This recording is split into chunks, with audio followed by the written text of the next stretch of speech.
Doğu Akdeniz'de gerilimi artıran ve diplomasi masasından kaçan Yunanistan, hukuk yoluyla elde edemediği hakkı siyasi emellerle elde etmeye çalışıyor. Yunanistan tarafından silahlandırılan adalar için tek çözüm yolu ise askeri seçenek. Almanya'nın girişimleriyle iyi niyet gösteren Türkiye'nin bu tavrını kötüye kullanarak Mısır'la korsan bir anlaşma yapan Yunanistan, diplomasi masasını devirirken, Fransa ve Birleşik Arap Emirlikleri ile düzenlediği tatbikatla gerilime yeni bir boyut kazandırdı. Rumeli Balkan Stratejik Araştırmalar Merkezi'nden Hasan Özkan, 1982 Birleşmiş Milletler Deniz Hukuk Sözleşmesi'ne göre deniz yetki sınırlandırma anlaşmalarının hakkaniyet ilkesine uygun olması gerektiğini söyledi.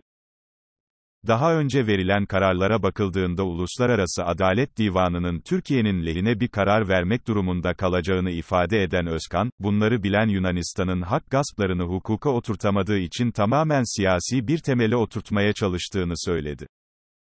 Türkiye'nin hakkaniyetli bir paylaşım için kıyıdaş ülkelere yaptığı çağrıyı hatırlatan Özkan, Yunanistan ve Mısır'ın yaptığı antlaşmayla Türkiye-Libya antlaşmasını baltalamak istediğini, daha ileri giderek aslında Türkiye'nin denizdeki haklarına göz koyduğunu kaydetti.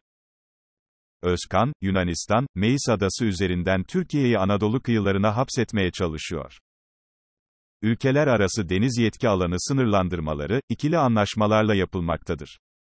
İki ülke arasındaki eşit uzaklık ve ortay hat gibi ölçülerin yanında, kıyı uzunluğu da göz önünde bulundurularak deniz yetki alanı ayrılmaktadır.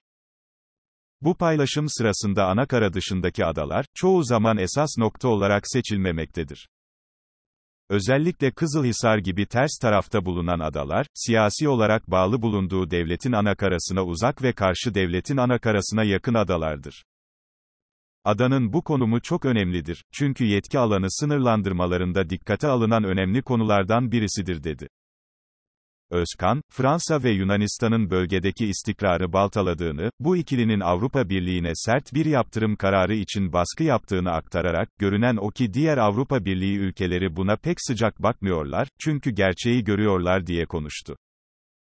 Özkan, Yunanistan'ın adaları silahlandırarak, Lozan ve Paris Antlaşmalarını hiçe saydığını belirterek, Yunanistan'ın Lozan ve Paris Antlaşmalarını hiçe sayarak askeri statüden arındırılmış ada statüsünü bozduğu adalar konusunda özellikle Türkiye coğrafi konumu ve tarihi hakları nedeniyle hak sahibidir. Bunun dışında bir de egemenliği antlaşmalarla devredilmemiş adaları hukuksuzca Yunanistan'ın silahlandırması söz konusudur. Yunanistan masadan kaçmaya devam etmektedir. Türkiye bu konuları öncelikle adalarda hukuki boşluk yaratan ve uluslararası hukuka göre şu anda işgalci pozisyona düşen Yunanistan ile konuşmak istemektedir. Yunanistan masaya gelmezse bunu kiminle konuşacağız? Uluslararası hukuka göre bu adalarda egemenliğini kaybetmiş İtalya ile mi? Bu da pek mümkün görünmeyebilir ve özellikle Fransa ve diğer ülkeler tarafından kabul edilmeyebilir. Öyleyse tek yol sahada Türkiye'nin fiili durum ile hukuki boşluğu doldurması ile olabilir.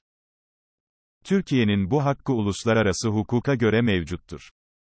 Suriye'de nasıl kendi göbeğimizi kendimiz kesmiş isek, adalar meselesinde de masada muhatap bulamazsak, diplomasi bloke edilirse, Cumhurbaşkanımızın defaatle dile getirdiği gibi kendi göbeğimizi kendimiz keseriz dedi. Öte yandan Türkiye'nin bir diğer sondaj gemisi Kanuni de bakım, güncelleme ve geliştirme çalışmalarında sona gelindi. Dış gövdesi kırmızı beyaza boyanan gemiye bölgede tatilini sürdüren vatandaşlar da yoğun ilgi gösteriyor.